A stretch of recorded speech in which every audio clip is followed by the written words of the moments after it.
Assim também, quando virem essas coisas acontecendo, saibam que o reino de Deus está próximo.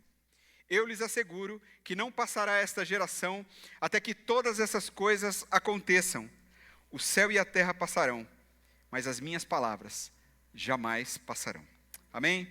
Vamos orar? Obrigado, Senhor, por essa noite, pelas canções que a gente já cantou, pela sua palavra que há de falar agora aos nossos corações. Dirija-nos, Senhor, nos conduza em tudo.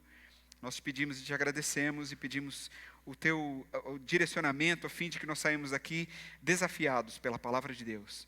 Em nome de Jesus. Amém. Muitos sinais remetem a gente às conclusões que a gente até considera meio que certeiras, né, no dia a dia. Então, por exemplo, assim, quando está fechando o tempo, né, a gente já olha, vai chover, não é? Ou quando aquela noite assim muito estrelada, né? Você não tem aquele sentimento, amanhã vai fazer sol. Ou quando está aquela cerração, né, logo cedinho, e aí em seguida vai fazer sol, você tem mais ou menos essa percepção. Isso acontece com a gente, não é? Estava até falando aqui pela manhã, viu aquelas pessoas que fazem cirurgia, aí a cirurgia começa a doer, né? Você vai chover, não é? Porque você sente aquela dor na cicatriz da sua cirurgia, ou as pessoas que têm aquelas peças de metal dentro do corpo, né? A gente fica parecendo meio que um Robocop, né? Aí fica lá com aquela peça, aí você sente aquilo dolorido, porque você sabe que o frio está chegando, ou a chuva está chegando, né? A gente tem essas sensações.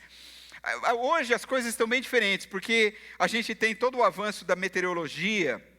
A gente tem tanto controle que nos mostra, hoje você abre no seu celular e você acompanha a temperatura e você sabe que nos próximos 180 dias em São José dos Pinhais vai continuar caindo a temperatura, não é? Nos próximos 490 anos a gente vai continuar passando esse frio que a gente vem passando. Então a gente olha ali hoje na internet, está tudo escrito e a gente acompanha por ali, está bem mais fácil.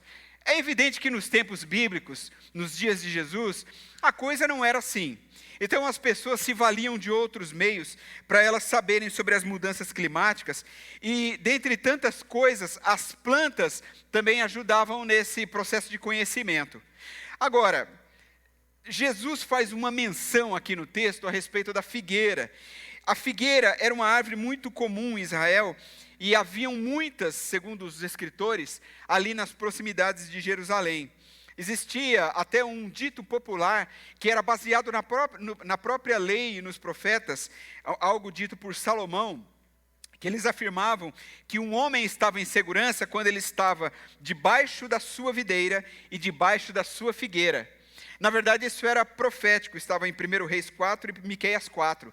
É bíblico isso, mas eles usavam isso até como uma fala comum entre os judeus, de tão importante que é a figueira e a videira também, no contexto judaico. Muito bem, deixa eu falar um pouco para você sobre o contexto no qual Jesus contou essa parábola. Jesus contou essa parábola no período em que ele já se encontrava em Jerusalém e a crucificação já estava às portas. E enquanto esse tempo já se aproximava, Jesus começou a falar com os seus ouvintes sobre o fim dos tempos, ou os sinais dos tempos. Veja que a nossa parábola começa no versículo 29 de Lucas 21, mas Jesus vai falar sobre isso dos versículos 5 ao versículo 28. E na primeira parte do capítulo 21, Lucas conta que os discípulos de Jesus, eles estavam encantados com a beleza do templo, né? Eles já estavam chegando em Jerusalém para os dias finais de Jesus, e ao ver o templo lindo, suntuoso, eles ficaram muito encantados, e aí eles disseram algumas palavras sobre a beleza do templo, e Jesus então disse algo para eles, está no versículo 6. Disso que vocês estão vendo, dias virão em que não ficará pedra sobre pedra, serão todas derrubadas. Uma coisa que a gente precisa entender quando a gente lê um texto como esse, é a questão contextual mesmo. Veja que para o judeu, o templo era um lugar sagrado. Para nós hoje isso não faz muito sentido, na medida em que nós somos o corpo de Cristo, nós somos o templo de Cristo, não é? Do Espírito Santo. Então hoje, quando nós pensamos em templo, nós somos a habitação.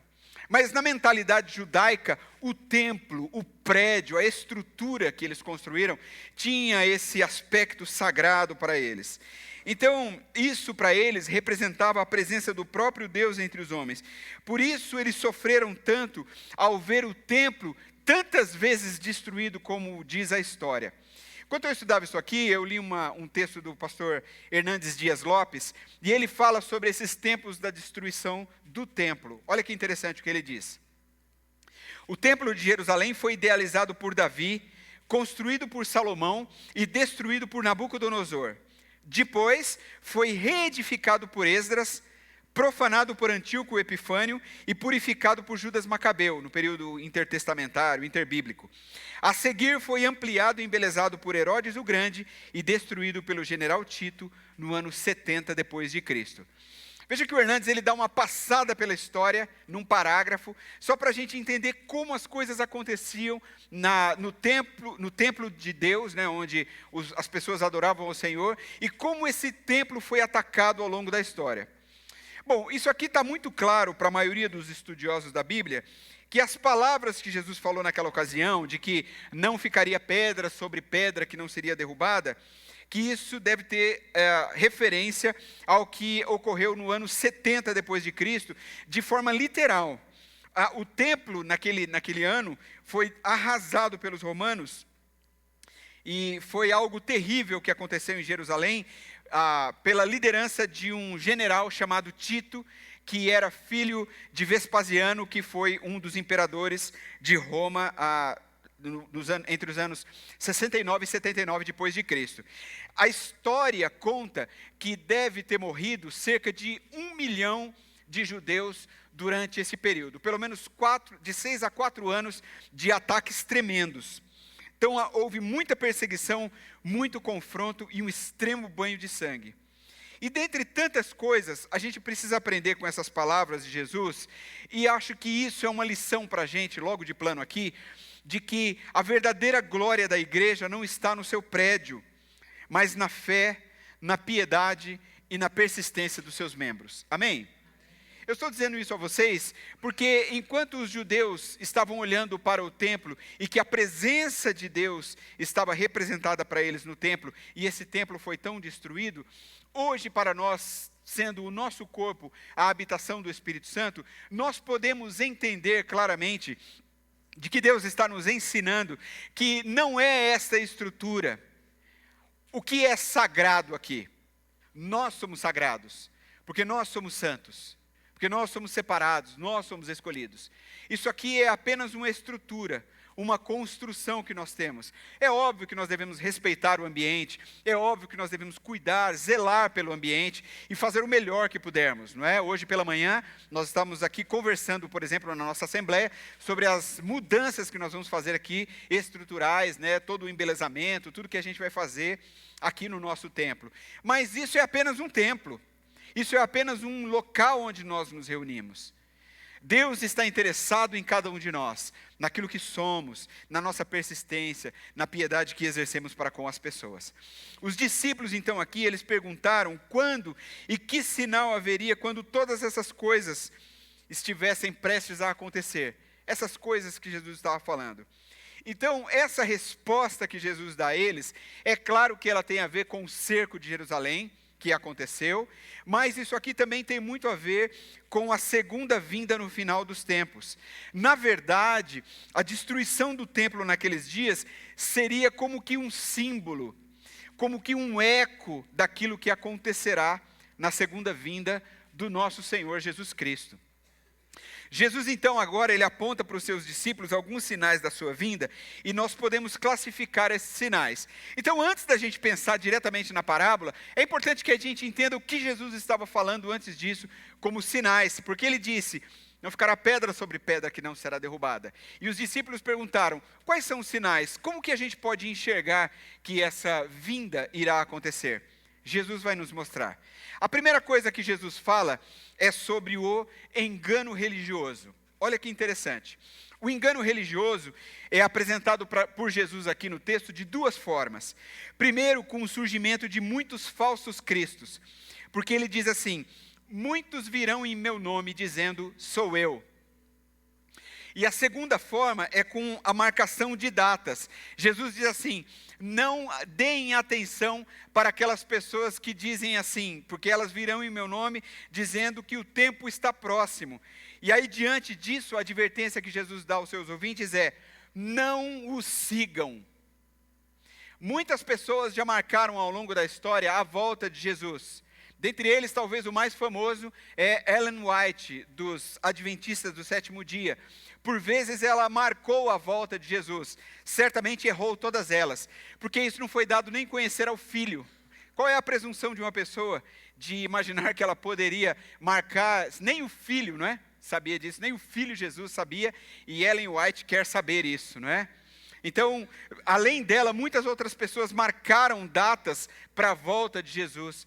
A gente está vivendo num mundo repleto de engano religioso. Muitas coisas têm acontecido e por vezes nós até nos confundimos. Será que isso é mesmo de Deus?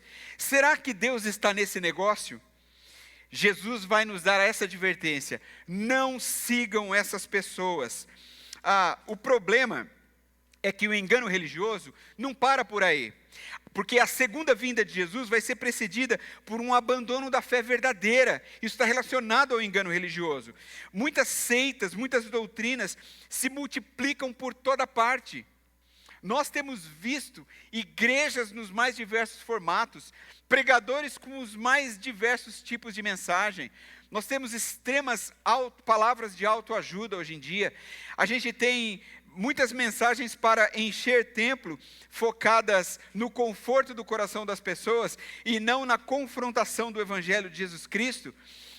Falsos profetas, falsas doutrinas, falsos milagres proliferam por todos os cantos.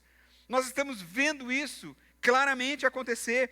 As pessoas, elas estão vivendo enganadas na busca de algo que dá prazer a elas, e não daquilo que as chame a uma vida de verdadeiro comprometimento com Jesus Cristo. As pessoas querem Deus, mas elas não querem se submeter. As pessoas aceitam a Jesus, mas elas não aceitam o senhorio de Cristo sobre as suas vidas.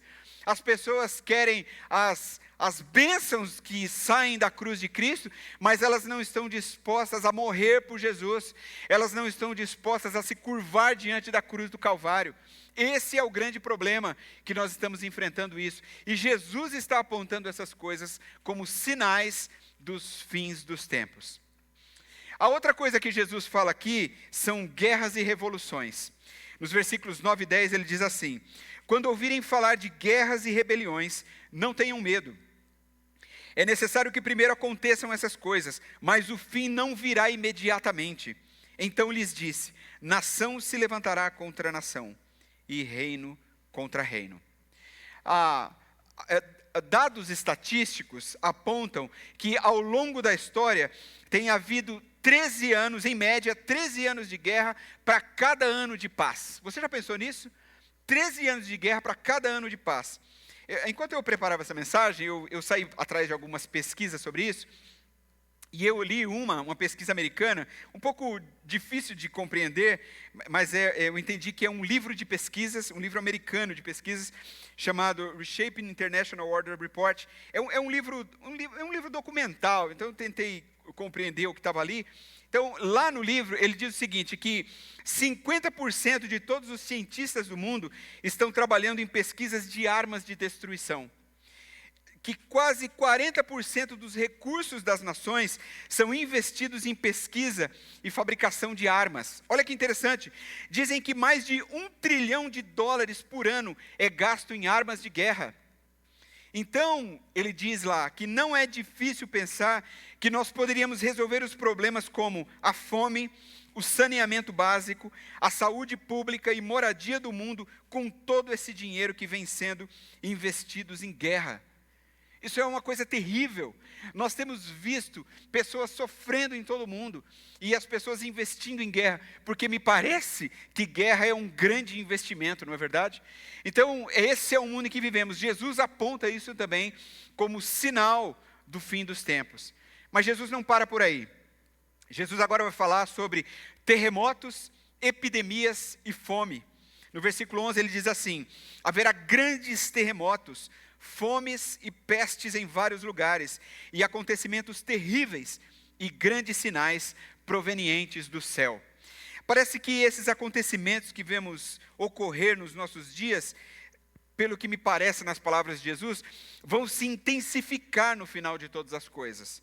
Se nós temos terremotos, me parece, não é? Eu não posso dizer isso assertivamente, não é? Mas me parece que Jesus está apontando que isso deve aumentar. Se temos epidemias, me parece que isso vai aumentar. Se temos fome, me parece que isso vai aumentar nas palavras de Jesus. Então, os terremotos, esses tsunamis, essas epidemias, doenças e ainda muita gente passando fome pelo mundo são sinais daquilo que aumentará nos dias próximos da volta de Cristo. Não é possível nós imaginarmos um mundo como esse que nós vivemos, onde a medicina está tão avançada e pessoas em alguns lugares do mundo morrem por doenças onde poderiam ser curadas com uma medicação adequada. Não é possível que nós possamos viver num mundo onde o alimento existe em todo o planeta, onde sementes são plantadas e distribuídas por todo o mundo, onde fast foods, onde restaurantes estão lotando por aí, não é? Nós andamos pelas cidades, a gente vê comida, a gente sente o cheiro de comida em todos os lugares, a gente viaja de carro pelas estradas, vemos aquelas plantações imensas de alimentos e ainda tem tanta gente morrendo de fome pelo mundo. Isso é absurdo, não é? Este é o mundo, mas pelo que me parece, Jesus está dizendo que nos últimos dias, como sinais, essas coisas ainda aumentarão. E Jesus ainda aponta um último sinal, que ele chama aqui de a perseguição religiosa. Nos versículos 13 ao 19, Jesus fala sobre a perseguição religiosa, mas eu quero que você pense aqui que não é apenas como uma tragédia, mas como uma oportunidade de testemunho para a evangelização do mundo. E aqui eu quero chamar a sua atenção para a maneira como Jesus fala a respeito da perseguição religiosa. Preste atenção nisso. Às vezes a gente fala assim, eu estou sendo perseguido no meu trabalho, né? Porque as pessoas estão rindo da minha cara porque eu sou crente. Eu estou sendo perseguido porque tem algumas coisas acontecendo aí, não é? Na política, a perseguição, essa nossa batalha entre política e religião no Brasil e no mundo, não é? Isso não é uma coisa só nossa, não é? E aí a gente chama essas coisas de perseguição. Mas eu queria que você atentasse para as palavras de Jesus. Mas antes de tudo isso, prenderão e perseguirão vocês. Então os entregarão às sinagogas e prisões. E vocês serão levados à presença de reis e governadores. Tudo por causa do meu nome. Será para vocês uma oportunidade de dar testemunho. O que é que a gente tem visto? Ódio religioso. É isso que nós temos visto. A religião está sendo usada como uma arma de ataque, quando a perseguição, se é que a gente pode chamar o que acontece hoje no Brasil e no mundo de perseguição, deveria ser utilizado para nós, como Jesus está dizendo, como uma oportunidade de dar testemunho. Esse tem sido um dos nossos problemas. Eu não creio que Jesus esteja aqui falando de coisas pequenas, mas de uma perseguição severa que provará a fé da igreja para refiná-la e peneirá-la no final dos tempos. Me desculpem, eu falava aqui hoje pela manhã, mas nós temos hoje uma geração de crentes fracos, espiritualmente vazios. Espirrou, não vai à igreja, não é? Se indispôs com alguém da igreja, não quero mais participar do ministério. Fiquei ressentido. Passou por uma dificuldade aqui, desanima.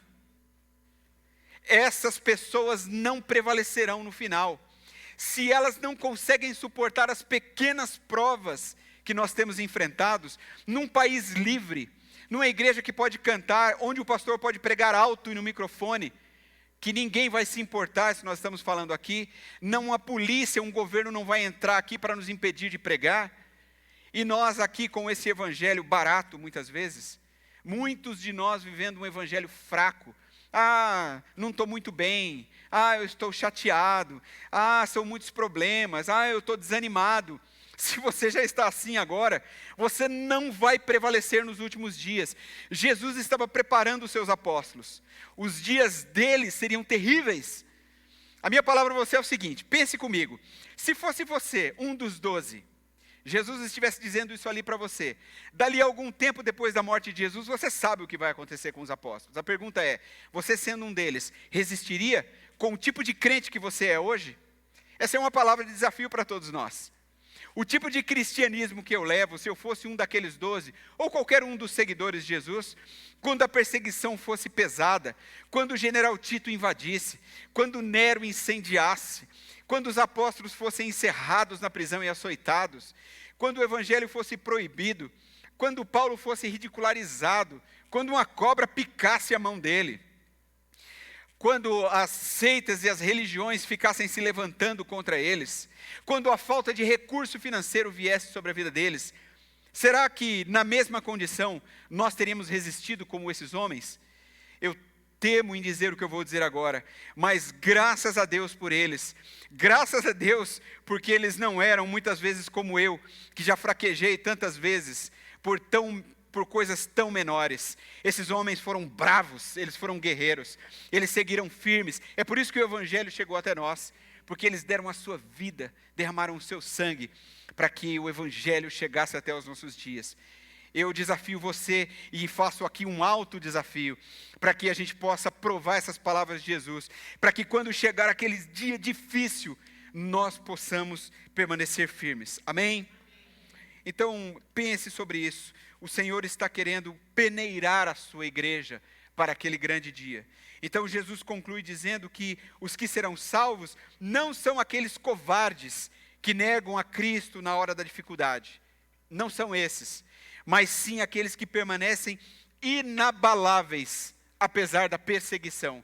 E aqui tem um versículo belíssimo, versículo 19, Lucas diz assim, palavras de Jesus: é perseverando que vocês obterão a vida. Amém?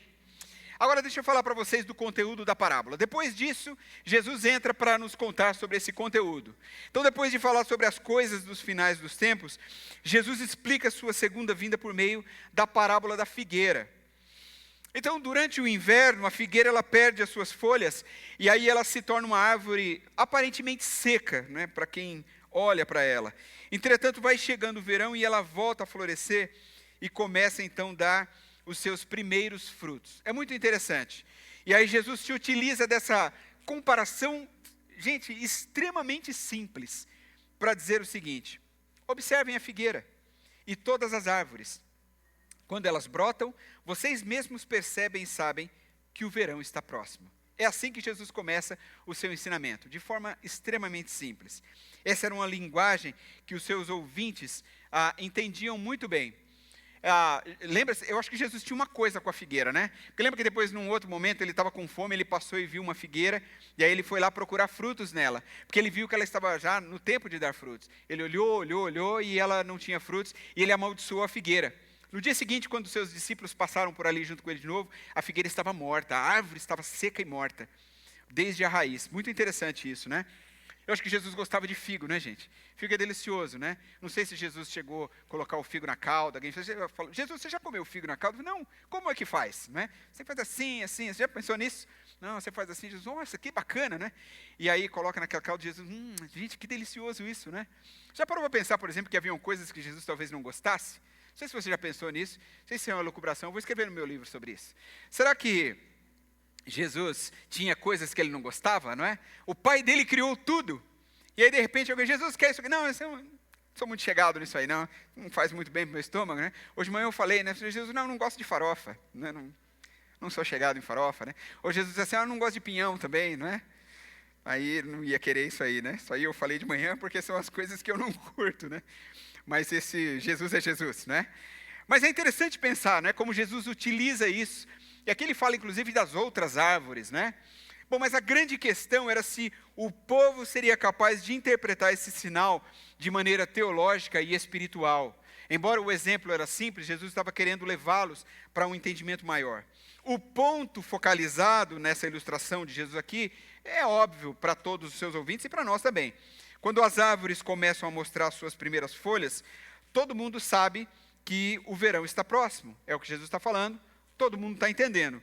É interessante que, como eu disse aqui, Lucas, nos seus escritos, ele não restringe só a figura da figueira, mas a todas as árvores. Mateus e Lucas não falam sobre isso, apenas Lucas. Mas Jesus então diz, no verso 31, olha só, assim também, quando virem essas coisas acontecendo, saibam que o reino de Deus está próximo. Um simples ensinamento. Então, quando Jesus diz estas coisas, ele se referia ao discurso anterior, sobre o final dos tempos. Engano religioso, terremotos, pestes, doenças e tudo mais. É por isso que Jesus diz ainda nos versículos 32 e 33, eu lhes asseguro que não passará esta geração até que todas essas coisas aconteçam. Os céus e a terra passarão, mas as minhas palavras jamais passarão. É evidente que todas as coisas preditas aqui no sermão de Jesus sobre o final dos dias iam muito além dos tempos contemporâneos. Existe um estudo, você deve saber disso, que ao longo da história, rolos de escritos, pergaminhos, foram encontrados no Mar Morto, nas cavernas do Mar Morto, são chamados os rolos de Qumran, e lá, nesses escritos, foi encontrado uma menção sobre essa ideia que Jesus fala sobre esta geração, de que isso aqui não deve ser interpretado de maneira literal. Isso aqui se refere a pessoas que persistem até o fim. Então inclui, por exemplo, os discípulos de Jesus que ouviram a sua palavra ali diretamente e testemunharam a queda de Jerusalém, por aquele ataque, mas também os crentes que através dos séculos, com perseverança, têm esperado o cumprimento das profecias que dizem respeito ao final dos tempos. Mateus e Marcos, que também contam essa parábola, eles falam de calamidades como fome, terremotos, como o princípio das dores. Mas Lucas, ele foca aqui numa expectativa recheada de esperança.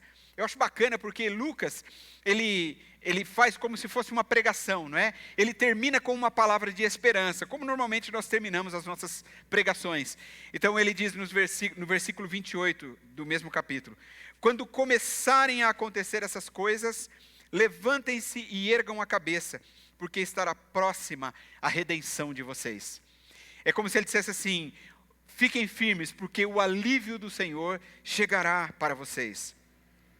O que Lucas está mostrando para a gente aqui é que esse termo redenção, ele está relacionado à vinda futura de Jesus, essa consumação da nossa salvação e essa libertação da escravidão do pecado que nos aflige. Jesus está dizendo, tudo isso vai passar, são os enfrentamentos, mas vocês vão vencer, se vocês permanecerem firmes, amém? O que nós podemos aprender em nossos dias por meio dessa parábola? Eu quero fazer 2 aplicações apenas aqui nessa noite. A primeira é a seguinte, Deus não muda e cumprirá os seus propósitos.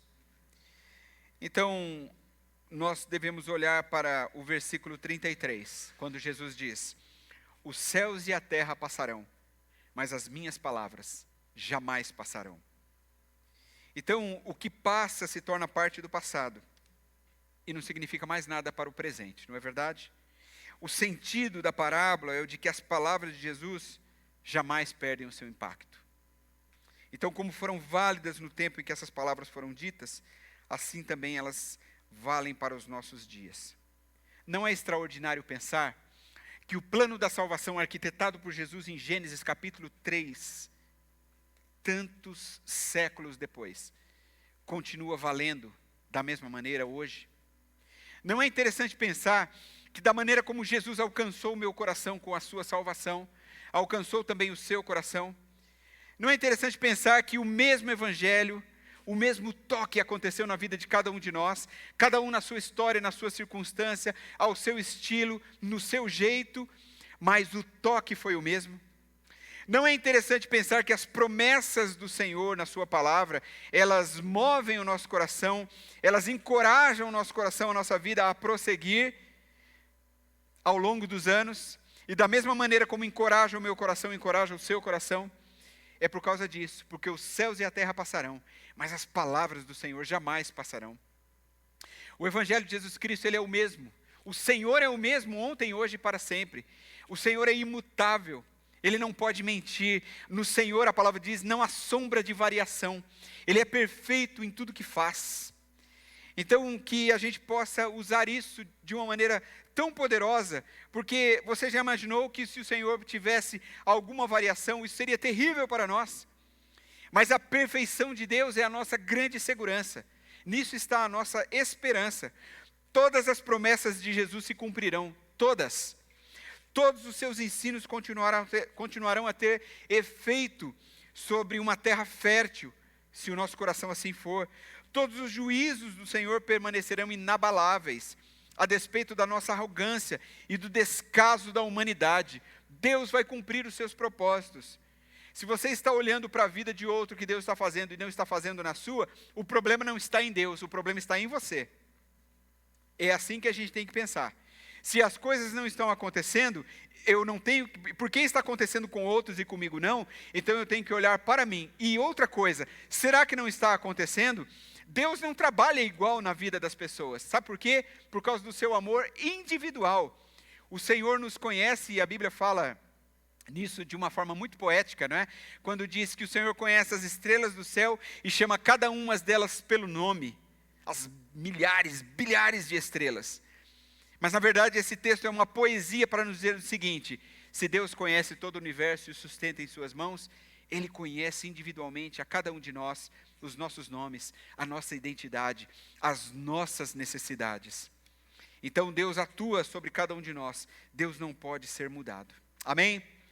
E a outra lição para nós aqui, importante de colocarmos em nosso coração, é que devemos, como consequência da anterior, perseverar atentos e vigilantes.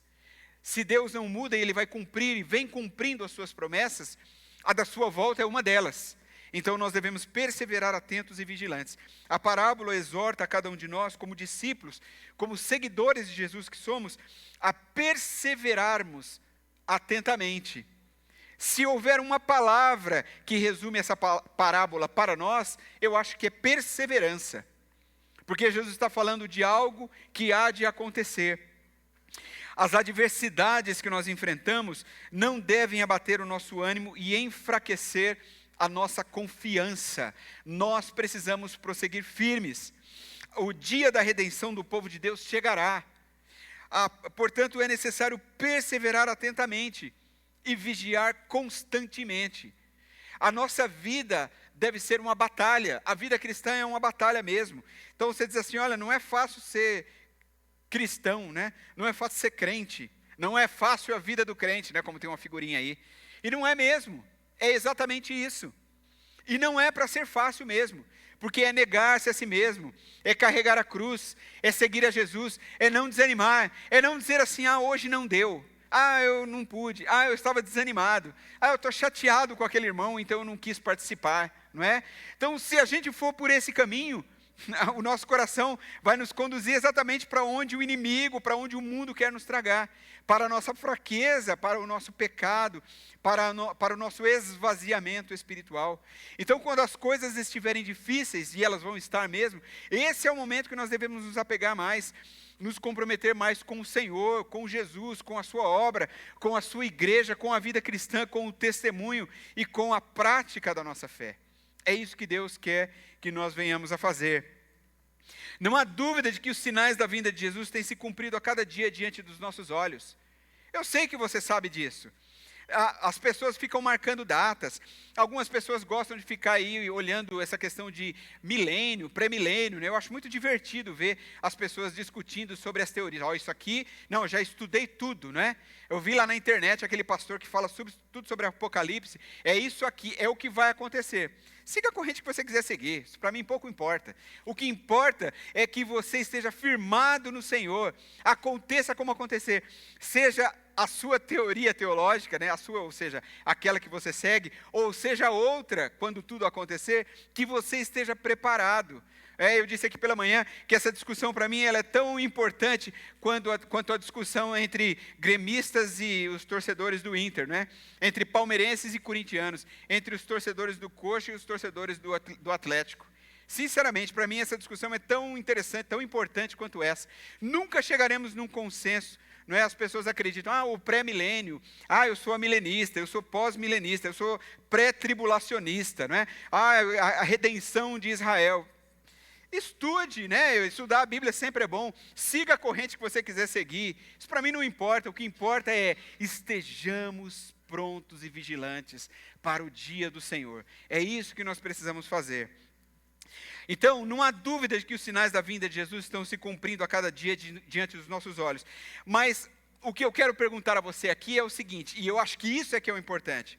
Será que nós temos dado a devida atenção a isso? Essa é a pergunta. É isso que nós temos que fazer. Eu estou estudando o Apocalipse. Você tem dado a devida atenção nisso na sua vida? Será que nós estamos realmente interessados na vinda de Jesus?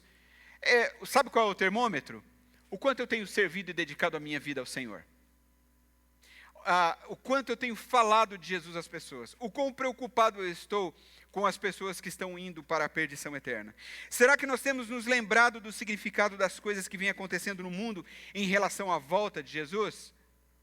Se você aponta o que está acontecendo no mundo como sinal da volta de Jesus, o quanto você tem pregado sobre isso? Então você vê alguma coisa acontecendo, olha, isso é o final dos tempos.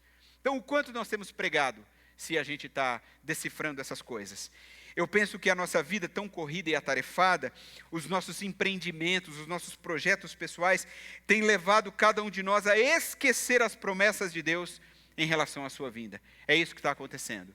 Nós estamos correndo demais, nós estamos atarefados demais, a gente está trabalhando demais, a gente está olhando internet demais, a gente está muito tempo no celular e nós estamos nos esquecendo que a volta de Jesus está próxima.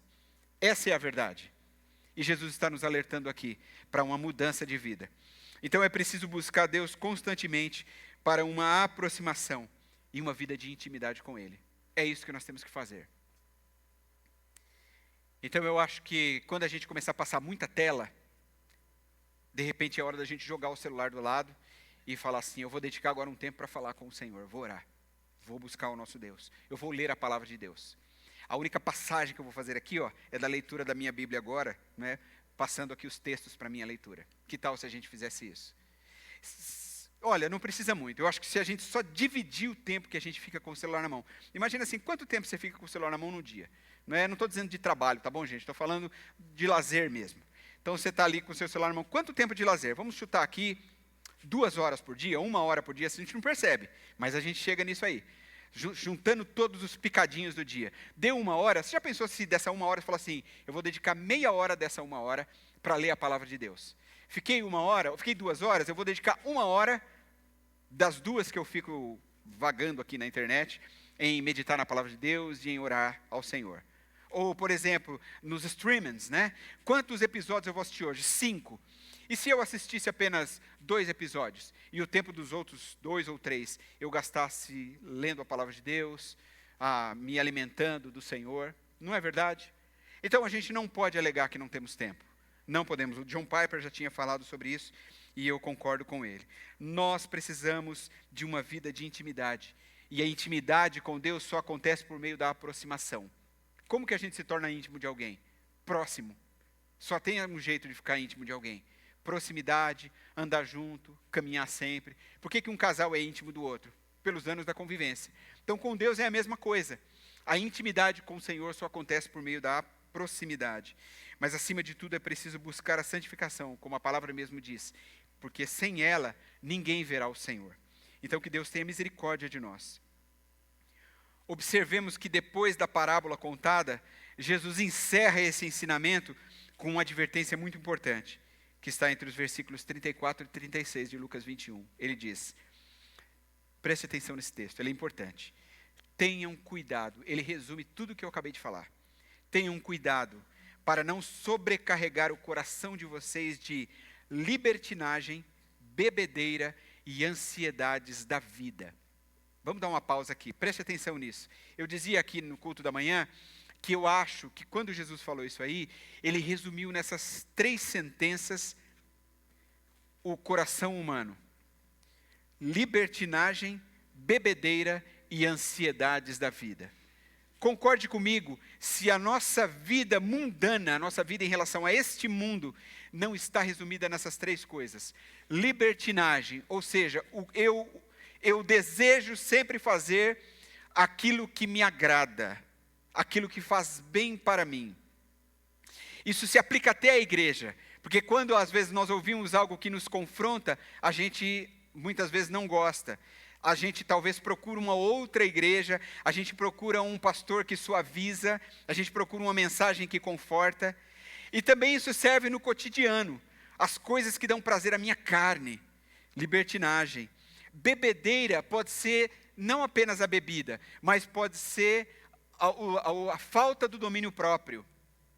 Então tudo aquilo que é vício, tudo aquilo que toma lugar, que eu digo que tem, não, eu tenho controle sobre isso. E quando você vê lá na frente, você está perdido nisso.